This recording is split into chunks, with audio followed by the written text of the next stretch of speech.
Welcome to Prose Cons, a podcast by writers for writers, brought to you by Precipice Fiction.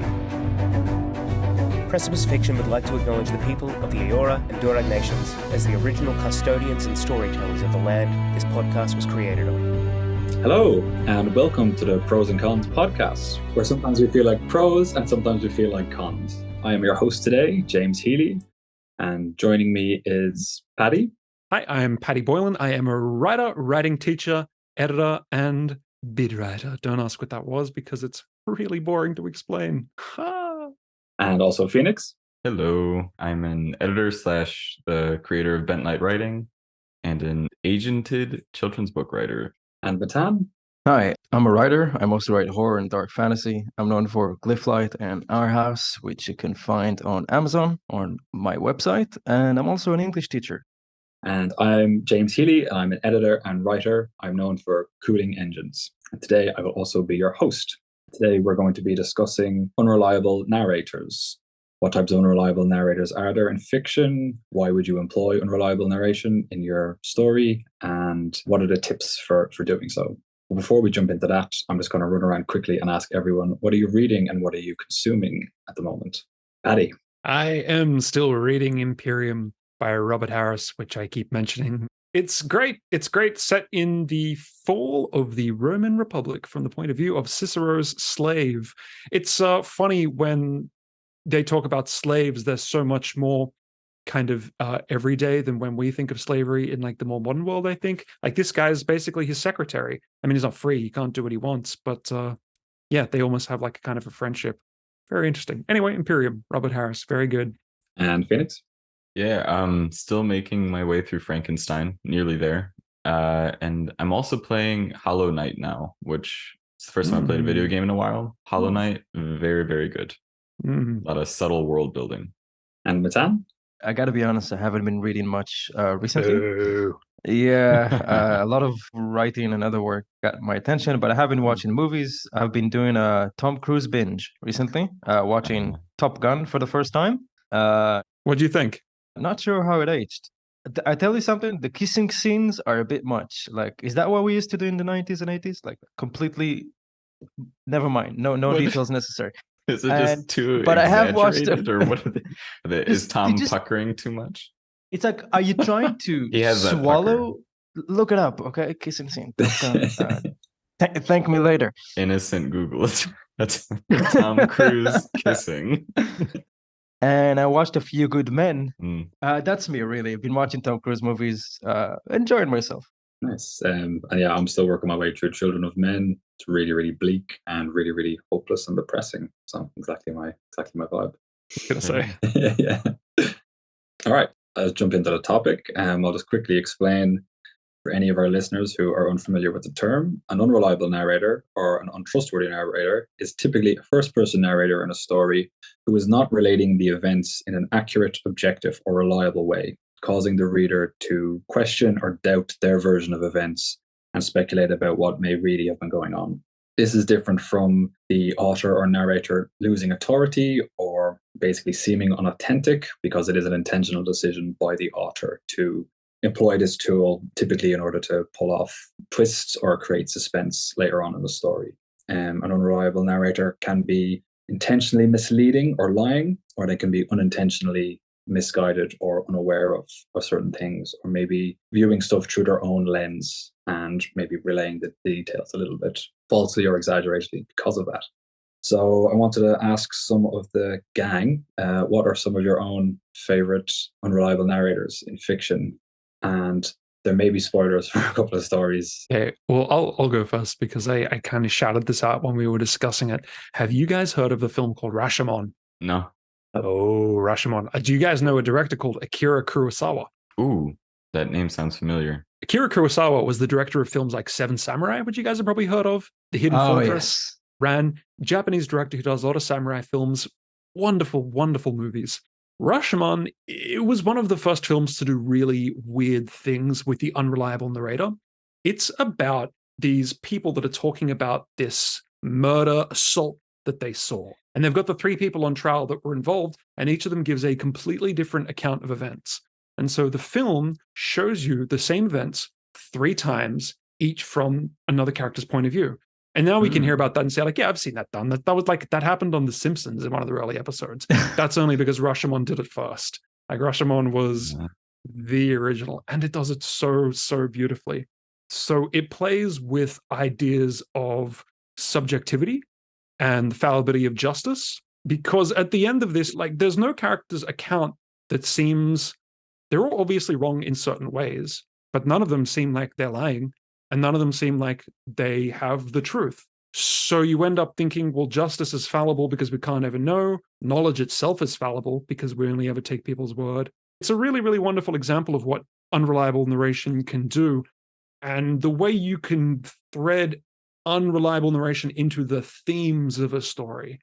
Yeah, Rashomon, definitely recommend it. And that's one of the few unreliable narrator stories where it's not a spoiler, I think, to say that there's unreliable narrators. I have actually heard of that. Yeah, it's like super, super famous. Yeah, it's black and white, isn't it? It's like really, really old. It is old. Is it black and white? I don't remember. A lot of these films are, but it's been too long. My mind is giving it Technicolor. Awesome. Phoenix, how about yourself? I'm not sure. I feel like this might be an example of what I would call like soft, unreliable narration. But I'd actually just finished listening to this, The Invisible Man by, what is the name? Ralph Ellison. Yes. Incredible book, by the way. So quick spark notes, and this also won't be a spoiler, so that's nice. Quick spark notes. It's about an African-American man who's having the veil of the subtle racism that's been woven into society, and how it's just kind of programmed in, where like some people aren't even aware of it, even the people that the prejudice is against, like, and that veil just slowly coming down and starting to see how invisible he is. And that's The Invisible Man. Very good. Like, the poetry in the book is incredible. But I thought it was just about a guy who was invisible. Like, that's much deeper. Oh yeah, no, I think there is also a movie about that. I forget what that movie is called. So where the unreliable narration comes in is the book starts, it's a bit like a Metroid game, or it reminded me of a Metroid game, where you start the first level and you have all your powers, and then suddenly you lose everything and you have to get all your powers back. It's kind of like that, because the book starts at the very end, where he's very aware of all these things, and he's speaking very poetically and kind of like speaking to the problem and like all these things that he's pegged down and stuff. He's like, and then you jump back to the beginning where all his conditioning was kind of still there. And that's where the unreliable narration sort of kicks in, because he doesn't tell the story from the future looking back, where he was like, I mean, he is using past tense and stuff, but he's not narrating it as though he's reacting to it in real time. So it's very evident to the listener or reader, like, what's going on. But at the same time, the character in the moment is like confused and not sure what exactly the picture's looking like. And it adds an interesting flavor to it. Mm-hmm. Would you count that as unreliable narrator? Because to me, it feels like it, but it's not reliable. I'm not sure. I think when we start looking at the definitions, I think we might have a little bit better an idea. Mm-hmm. But at the moment, I'm not sure if I would. I hope so, because that's just like what the Emperor New Groove does, and they have some great points about the Emperor's New Groove later. So I'm really hoping it counts. I have found as a definition, it's one of those definitions which is like, there's that hard center definition, but then it gets real squishy out towards the edges. That's what I was thinking. I feel like it's a little squishy. Yeah, we like the squishy parts. Mm-hmm. Yeah, it's good, and it's good for something I love about writing tips is like the tips can be applied for almost anything. So it's one of those things where it's like you can go down the hard line of like, this is unreliable, but then there's also elements of that being unreliable as well. So and Matan, how about yourself? Wow, I'm so conflicted, because there are 2 books I really want to talk about. First of all, okay, I'll start with this one. It's one of my favorite books of all time. It is by Mr. Patrick Rothfuss, and the name of the book is The Name of the Wind. And what's interesting about The Name of the Wind is that it exists on two timelines. The first timeline is the timeline where we meet the main character, quote, hope I'm pronouncing that right, and he's sitting in this tavern that he owns, and he's telling the story of his life to this guy who chronicles important events in history. And we can kind of understand that quote used to be this big guy because the chronicler really wants his story. And then the other timeline is told in the first person, whereas the previous one was in the third person. So the third person timeline, the original, the framework, is presented as hard fact. This is what's happening. I would even argue that the narrator is an omniscient narrator. So whatever we see is undisputably the truth. The third person narration, which is basically quote telling the story of his life from when he was a kid, catching up to the main timeline. It's full of exaggerations, of things that sound too good to be true. Like he's telling you this, you know the definition of Mary Sue or a Gary Stu, like this perfect hero that does everything perfect? The reason that works is because we know this is him telling us the story. If this version of the story was told unironically through the third person, I think I would cringe, because why is he so good at everything he does? But then when you jump out and the listeners actually challenge him on that, they give voice to your own personal hesitations. Yeah, go ahead, Patty. Well, I didn't get the impression he was an unreliable narrator, and I thought he was just really, really talented. And I have a friend who read that book who actually, his biggest problem with it is that he thinks Quoth, whatever his name is a Mary Sue. So actually, when I was prepping for this episode, I read that one of the problems with an unreliable narrator is sometimes, if it's not clear, it can just come across, I think, James, you were talking about it, like just inauthentic, or maybe just like clumsy writing. So yeah, so you think it was an unreliable narrator in Name of the Wind? I think he's not super blatant with it. He's not calling you out. But if you look closely, there are so many hints of places he either changes. Like there are moments, I believe, with, what's her name? Dani? Oh, it's been a minute. I'm sorry, his love interest. She's great. I'm sorry if I'm butchering the name, and he tells something, and then the listeners kind of look at him like, "Are you sure that's what happened?" And he's like, "That's all I'm saying," and he moves on. And you're like, he just gaslighted me. He gave me something that's obviously not the truth, and we're just moving on with the story. I would consider quoting the Name of the Wind an unreliable narrator, because he's telling us everything from his point of view. And because, first of all, some things he might not remember, some things he's just embellishing.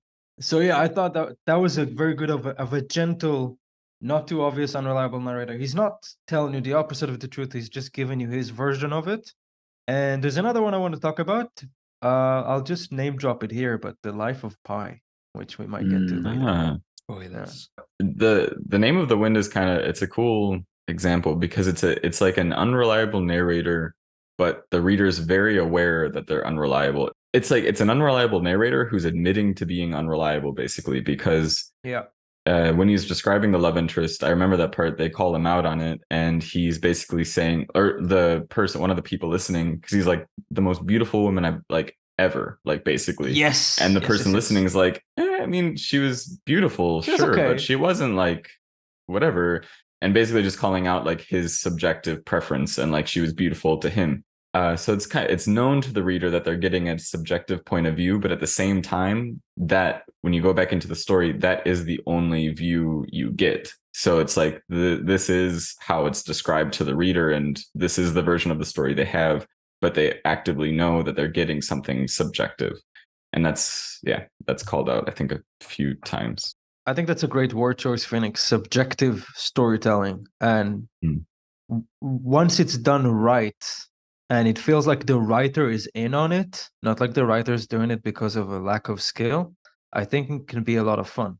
It's a big creative license. You could you just have a lot of fun once you're openly subjective, out of the closet as subjective. Yeah. My example, just because it's spoiler free at the moment, is Children of Men. The book is written from first person and third person, from the same character's point of view. The first person version is him writing in a diary, and then the third person just comes in now and again, but begins to become in more and more as the story went on. And I couldn't figure out at first why they were doing that. And then around midway through the story, the character is he's kind of doing some shady stuff, and he starts to feel like he's under investigation, or that he's being watched by the kind of dictatorial, almost fascistic government that's in place at the time. And he starts to acknowledge in third person that the events that he's relaying in first person is almost like shaping them in case he's ever picked up and in case the journal is picked up. So it starts to make you question some of the stuff that has been said in the journal. Is the journal then like everything's fine? Like, dear diary, nothing of note everything's fine. today. I didn't break I the was a law. law-abiding citizen. But is that kind of what it starts to do? It doesn't start to take any different shape, which is why you really start wondering what has he left out and what has he reshaped, because it just feels like the narrative feels normal, but he's kind of just basically stated to you, I'm hiding some stuff. So you're kind of like, oh, what's happened, or what is what's taking place? How involved is he really? Okay, so what I'll do is quickly explain the different categories of unreliable narrator, and then just see if I can give examples as well. So the two types of unintentional unreliable narrator is the naive or the outsider. And this is typically someone who, through a lack of experience, or maybe because they're young, is relaying information in a way which you as a reader understand is like, oh, that's maybe a child's perspective on something, or someone who doesn't have all the information. And so their understanding of events is a little bit misguided. It can also be an outsider, which is someone who is maybe has come into a new town or into a new culture and is misinterpreting things. And this might be something that you are aware at the beginning that they're misinterpreting things, or something that you learn as the story goes on. And so an example of a naive is one that, Matan, I think you've read this, so I was wondering if you'd bring this one up, is Christopher John Francis Boone from The Curious Case of the Dog in the Nighttime. Wow.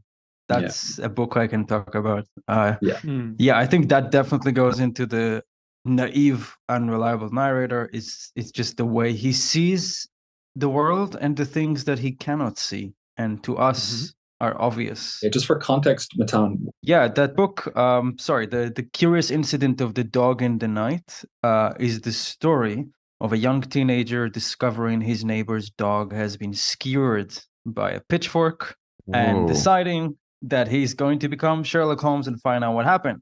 But what we discover pretty quickly, as this story is told in the first person, is that our detective is actually autistic. He's on the spectrum, and the way it is written is extremely unique, as it is supposed to convey what it's like to be told a story by someone with that condition. I have seen some people criticize the book for saying that it does not accurately represent certain elements of the syndrome. As someone who knows close to nothing, I have really enjoyed the book. I thought it was greatly told. But yeah, basically what happens is that you're in a scene and some things are very obvious to you. Like it's obvious to you, for example, that this character is having an affair with the other character.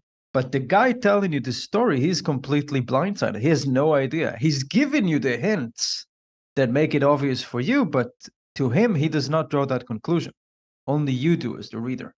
Nice. The second type of unintentional, unreliable narrator is what's referred to as the madman. And this is basically someone who has lost touch with reality in some way. So the events that they're detailing are not, obviously they're not accurate, but maybe you don't realize the beginning of the story, you start to figure out later on. The example I'll give for that, or the two examples I give for that, these are spoilers for two films. So if you don't want to hear the two films, switch off. You won't know which film until you hear the title. If there's anything out there you don't want spoiled for you. Anything at all. They've been out a while, so I feel most people who wanted to see them have seen them. Is A Beautiful Mind one of them? No. It should be.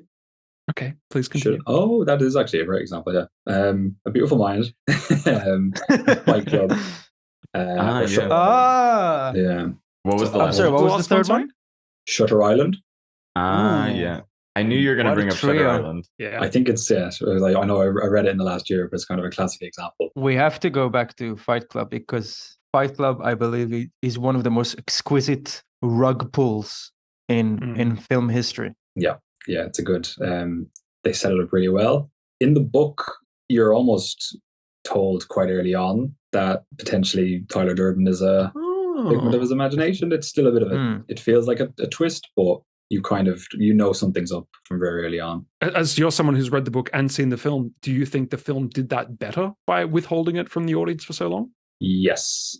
Personally, I really, really like the film. I think the film takes everything that works in the book, puts that on screen, and then kind of just improves a lot of it. in the book they meet on a beach rather than in an airplane having a normal conversation. So it feels very abstract and strange. And then the beaches kind of symbolize, I guess the shore symbolizes the mind and stuff like this. So everything about that scene feels off. And then from that point on, they're in conflict. So it very much feels like the ego is in conflict with him. On the contrast to that, I felt like the twist in Shutter Island was not very well done in the film, whereas I felt in the book it worked so well because the details that the character is noticing it's very minimalist. That's all the information you have. I see you shaking your head. I will have no slander of Shutter Island on this podcast. Not good. Not a good film. It was great, James. I gotta watch that movie again. I don't think that's a good rug pull at the end. I feel like if the film shows you a gun and then later on says, no, it was actually a wooden gun, I'm like, no, you cheated because it's third person. So James, I think your standards are too high for us. Like, yeah, probably maybe. He's wearing a black turtleneck. I mean, you have to respect the authority. Listeners, if you want to hear James and I disagree about films for half an hour, check out our Oppenheimer James vs. Patty episode we just recorded. I just listened to it yesterday. Very good, by the way. Thank you. Thank you. Yeah. We will definitely just do an episode where we sit down and argue about films, Patty. I'm not sure if you would consider this an example of the Madman one, but it feels pertinent. Memento also in there. Yeah, definitely. Yeah. I can't remember the exact kind of what information the viewer has at what times, but I know there are definitely moments where he's narrating moments and you know that that it's a very skewed lens. Yeah, I get from the beginning because the film is done backwards. So yeah, okay. For the listeners who aren't familiar with the film, Memento is a film about a guy who has short-term memory loss and is searching for the killer of his wife. But every scene happens in reverse. The film happens in reverse order. So every scene begins with zero context. So you're in the same shoes as the character, not knowing why he's here, not knowing what's going on. So because of that, there's so much information withheld from the audience. Yeah, so I definitely think I'd include that. I want to take us, if we have time, I want to take us behind the curtain for a second. And I want to go to Patty's example of A Beautiful Mind, because I think this gives us a chance to really look at the different things you can achieve as a writer by using an unreliable narrator. Because A Beautiful Mind, and for example, if anyone has watched The Father, the recent movie with Anthony Hopkins, he's got Alzheimer. The narrator is not as much unreliable as much as he's trapped in an unreliable he's got this unreliable lens almost glued to him. He cannot escape it. That's the central conflict of his story. He's as much a victim of it as we are, in a way more than us. And it elicits pity from us, and we want to see him overcome that predicament where he's stuck in this. Because imagine, like, your eyes, your ears, your brain being an unreliable narrator to you. Like, these are the tools you have to see this world, and you cannot trust them. It's a movie much more about paranoia and about, in a way, Shutter Island also falls into that category, and I guess Fight Club. But on the other hand of the spectrum, we have the unreliable narrator that is meant to add tension by withholding details from us, and therefore strengthening a twist or a revelation. It's not a narrator that doesn't know, it's a narrator that doesn't tell. And that's the difference I wanted to emphasize for a second. I would actually argue though. I will just to tidy up because I've gone a little loose sure. with my definitions. Really good point, Matan. And as you were saying that, I was thinking that Memento and A Beautiful Mind, they might not count because film is third person, and because when you're watching the films, you're trusting what's happening, so it doesn't create that sense of tension. Whereas Fight Club in the first person of the book, it does create that tension because you start to figure out that the character may not be entirely correct. Whereas in A Beautiful Mind, you realize that his events weren't quite accurate, but it doesn't necessarily create that same tension as you're watching it up until kind of the point that you do realize. Actually, no, it would count. As I'm thinking, you realize, and it continues happening Circles. after you realize it happened. And just the last two, just 4 types altogether. Do you mind if I jump in quickly with my disagreement? Yeah. Oh, absolutely. Yeah. Okay. If you imagine A Beautiful Mind as a book, it would probably be written in third person close or third person omniscient, right? But it's still third person close or third person omniscient narration.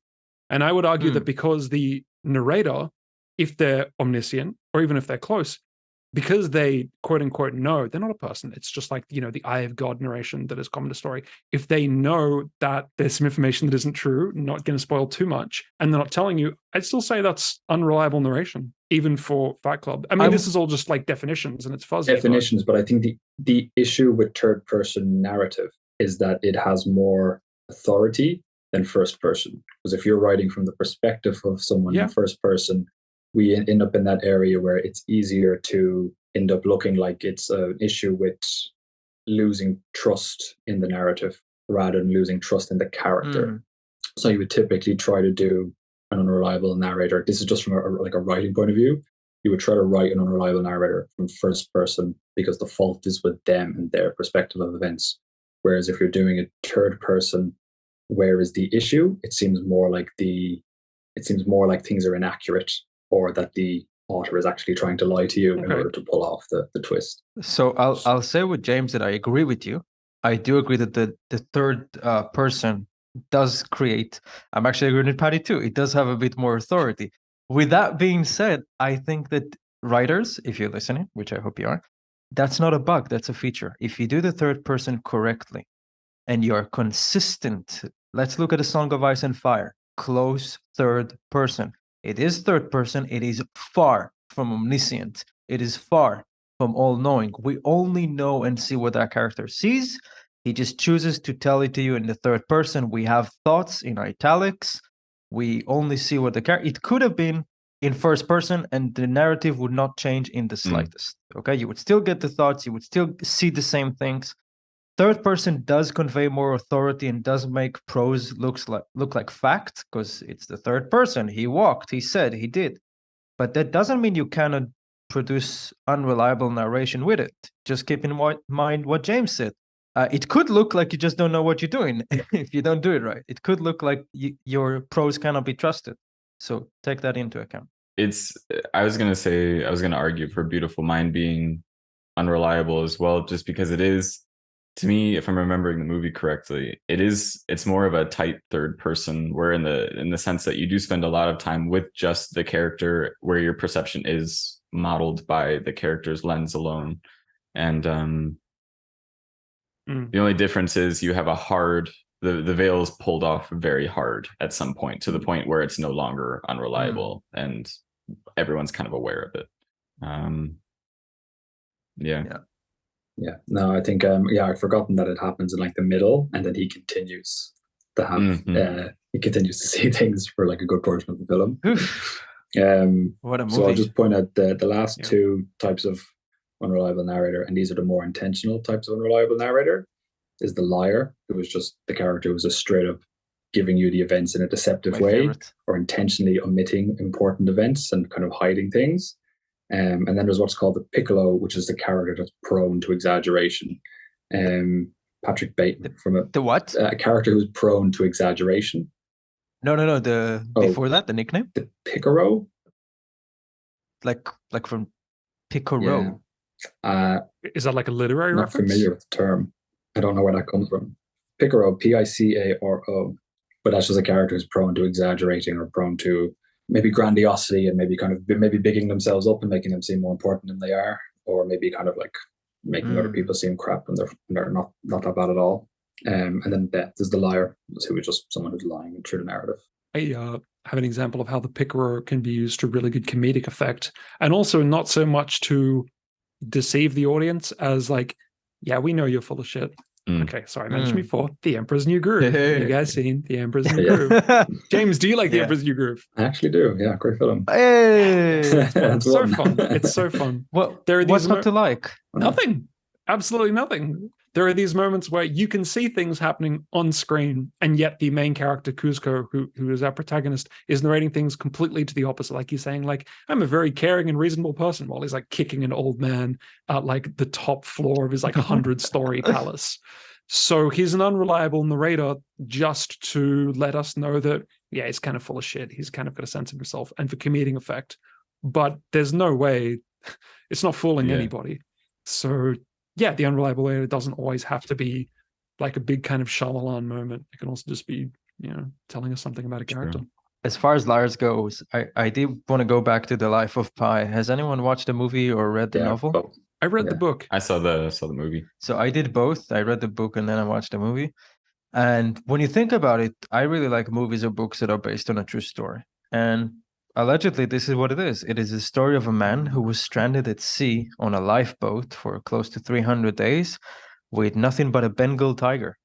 And at some point, he also had a hyena, a zebra, and an orangutan on the boat with him.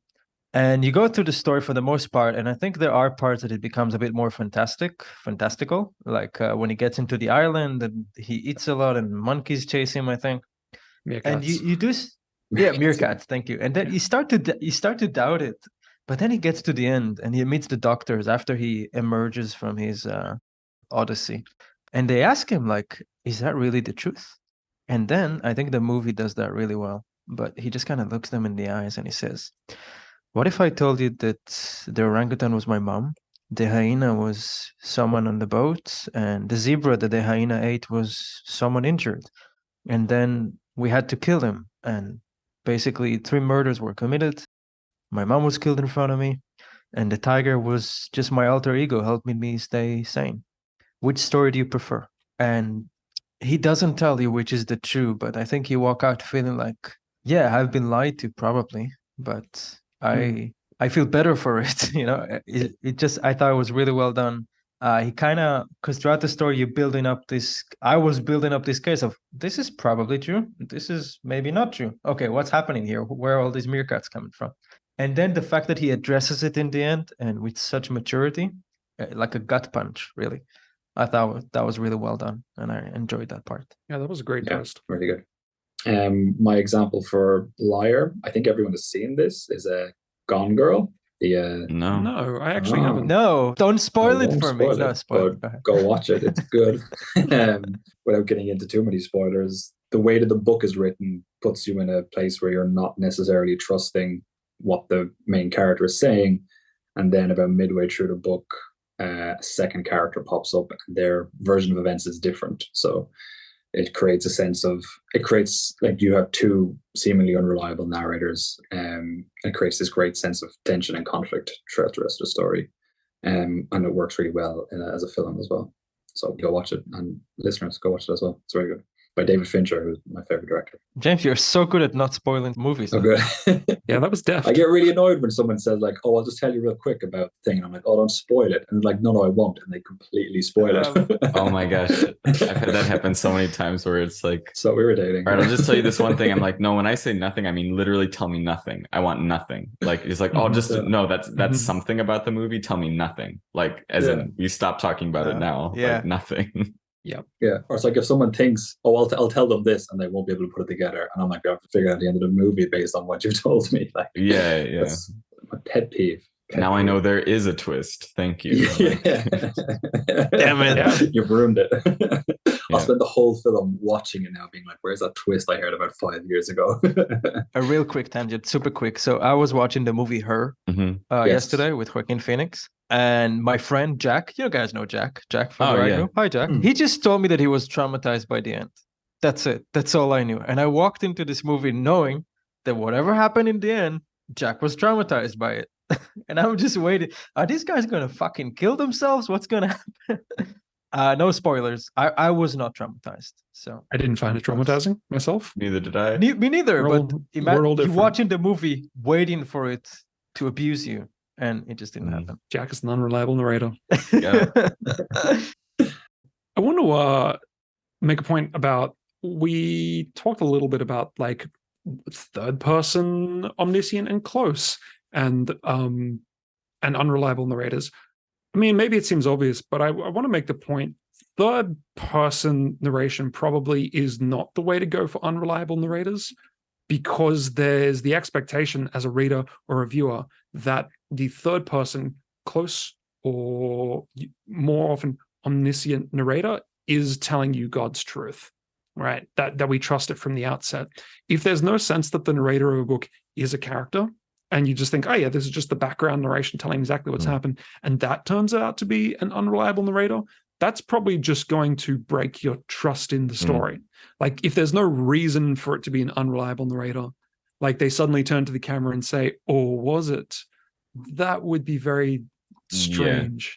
Third person omniscient would be very difficult to do it with. I actually don't even know how that would work without it just being a break. Not sure. I don't think so. If you're also trying to write a character who is very removed from what's going on, either because they're misguided or because they're just very, very wrong, if you're trying to show their perspective in third person, it does start to feel like it's the arterial authority is saying these things. So it starts to feel like this is what the author thinks rather than necessarily this is what the character thinks. I think like it can be done right, but you're running into a lot more trouble trying to pull that off in third person than if you just did first person. It would just flow really naturally. So I think if the focus of the story is to employ unreliable narrator for a twist or for suspense or for some point in the story later on, it would just make so much more sense to go first person. Whereas you can like Game of Thrones, I know in one of the opening chapters, Bran walks in on the Lannisters having sex, and because he's a kid, I think he doesn't quite figure out what's going on, but you as the reader immediately know what's going on, and you know how much trouble he's in for having seemingly walked in on that, because they're their royalty and he's not. So he's not reacting to that the way he should be, and you're already like, oh, get out of there. And then as well, we kind of move into like very, very squishy territory where seemingly anytime a character is misguided in their understanding of things, this can start to technically be called unreliable narration. So in the Prisoner of Azkaban, in the Harry Potter series, because Harry thinks Sirius Black is a dangerous criminal who was likely involved in his parents' death, and he spends most of the story like running from him and trying to avoid him, this can technically become unreliable narration because he was misguided and kind of given the wrong information, and that makes the narrative have a certain flow. But that, of course, is third person as well. I would actually argue that Prisoner of Azkaban, in that sense, would not be unreliable narrator. I would because as far as we know, that is the truth of the book. Because to me, unreliable narrator has to place intentional doubt.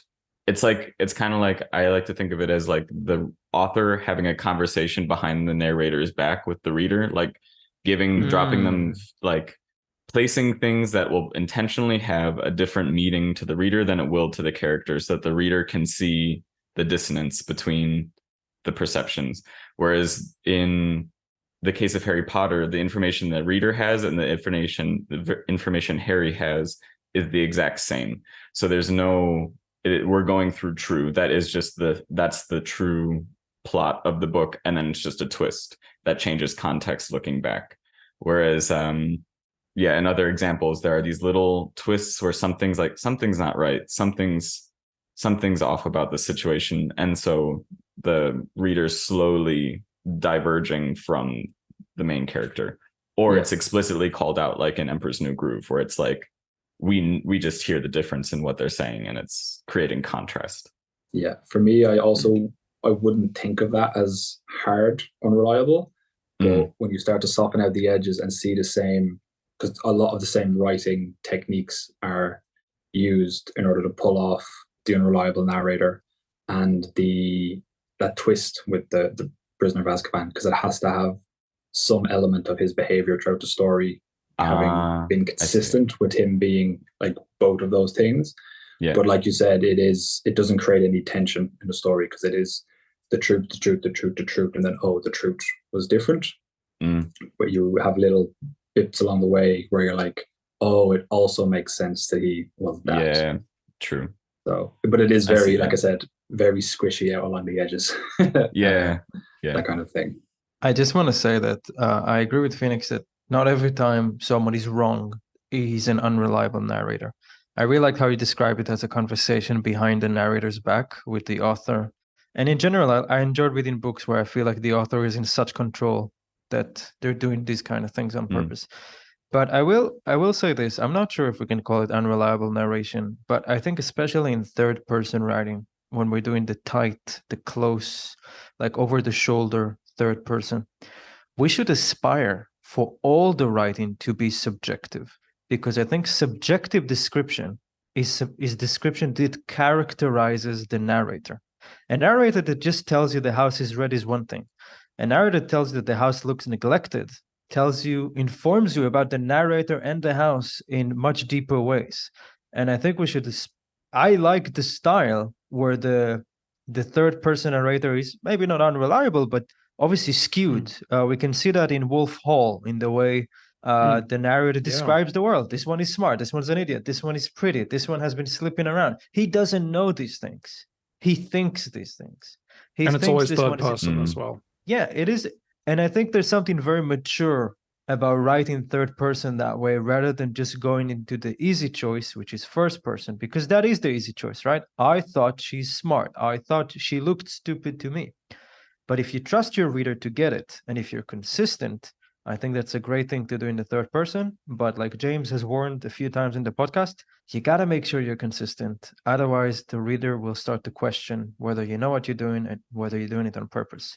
Because if you head hop, if you write things that your narrator wouldn't know, if you let him read the mind of other characters, it just doesn't make sense for certain things to be described in a certain way. That's the art of tight third to me, is that it is this subtle line of you need to be able to separate. And I tell this to a lot of people I'm editing for, is like, you need to clearly separate your voice as the author from the voice of the narrator, or the voice of the main character, or the voice of the narrator from the voice of the main character, especially if you're dealing with like really difficult topics like sexism, racism, or something. You can have a character that has that, but you need to make sure that your voice as the author is distinct from their lens on the world. Yeah. And by doing that, you show that, oh, you yourself are not racist or sexist, but you're highlighting their skewed lens. And you can then comment on that if you've properly separated your voice. And the same thing goes for like unreliable narrator sort of things, or even just subjective descriptions, is you need to make sure that you know when the character is giving input, and you know when the narrator is taking a brief step back to kind of give you something a little bit more objective. And once you have that separation in the voices, that's when you can start having conversations with the reader that the character is not really aware of. It's like you're kind of like taking a step back and whispering something to the reader and then going right back in.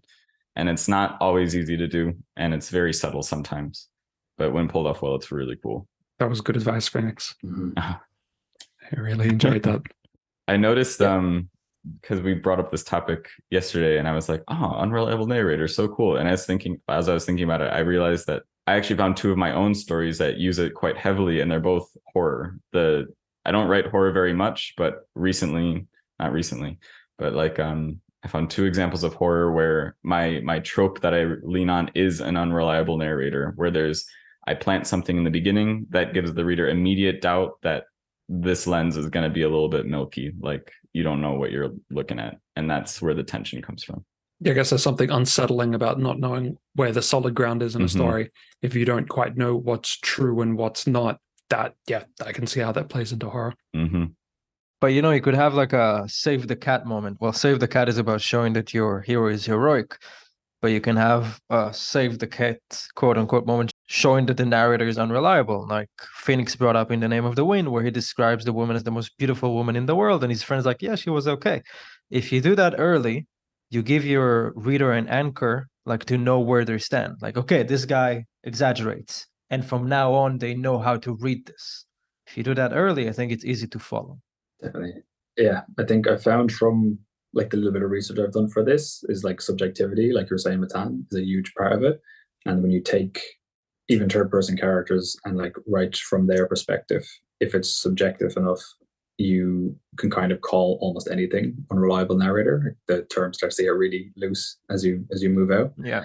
But yeah, exactly like you're saying, the few techniques for employing unreliable narrator is to have them get like caught in a lie or caught in a mistake or being inaccurate kind of early on in the story, where they say something and then the narrative kind of proves that thing to be not true. You can also change POV, like in your example, Paddy, the Rashomon story, where it's different points of view retelling the same thing differently.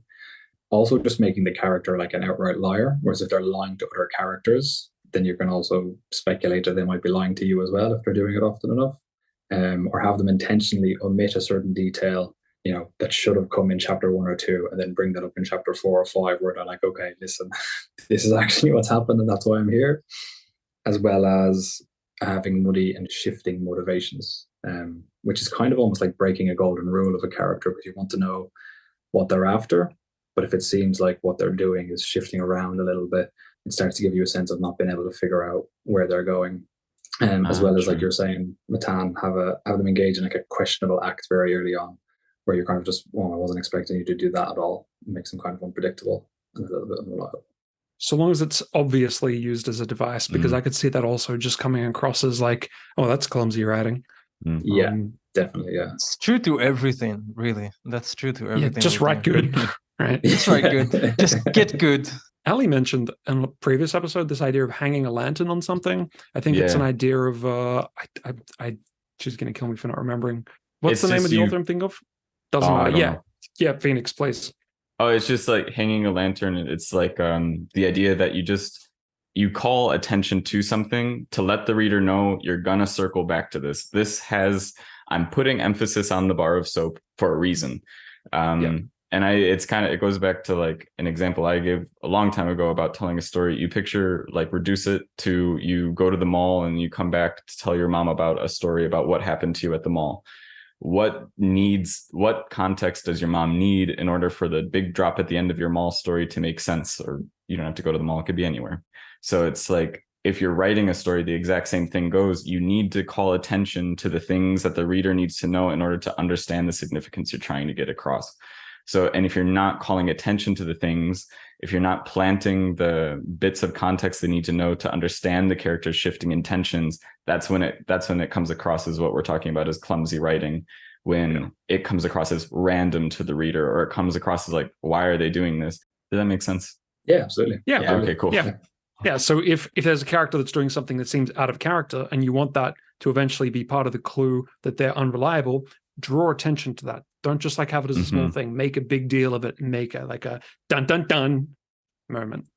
Hang a lantern on it. I will just make 2 or 3 honorable mentions for Unreliable Narrators. It's not so much a spoiler because I think everyone has at some point read The Catcher in the Rye, but Holden Caulfield from The Catcher in the Rye. Oh, okay. Shame. And I still want to, so maybe I'll just block my ears for a moment. Well, without spoiling the story, Caulfield is an interesting example because he hits all 4 types of unreliable narrator. He manages to fall in all 4 of those places, as you kind of figure out as you're reading along the story. And James Joyce is one of the early Western employers of unreliable narrator. I think he is accredited as being the person who kind of brought it into Western culture and Western canon, and he started to employ stream of consciousness kind of stuff where the characters were very close perspective, and they started to realize that they weren't necessarily to be trusted. And I think Sally Rooney, who wrote Normal People and Conversations with Friends, employs a similar tactic of a kind of stream of consciousness kind of thing, but where you start to realize that the point of view characters are maybe not reading things as well as they necessarily could be. And Paddy, I believe you have a quote for us. Yes, James, I do have a quote. Sometimes I think I am the unreliable narrator of my own life. Sometimes I think we all are. And that is by Alice Feeney, who wrote His and Hers. Thank you, Alice. Thank you, Alice. Thank you, listeners, for tuning in. We have been the Prose and Cons team, and we hope you've enjoyed this episode. And Matan, remind me, where can people find the new Mythic? Well, I'm glad you asked, James. Actually, you can find the new Mythic on Amazon.com, and you can also look up our website, precipicefiction.com, where you can find links to our books and many other stories written by our Precipites, and also get a lot of podcast-related content. So look us up. Also, if you enjoyed our podcast, please leave a review anywhere you consume your podcast. That really helps us. And see you next time.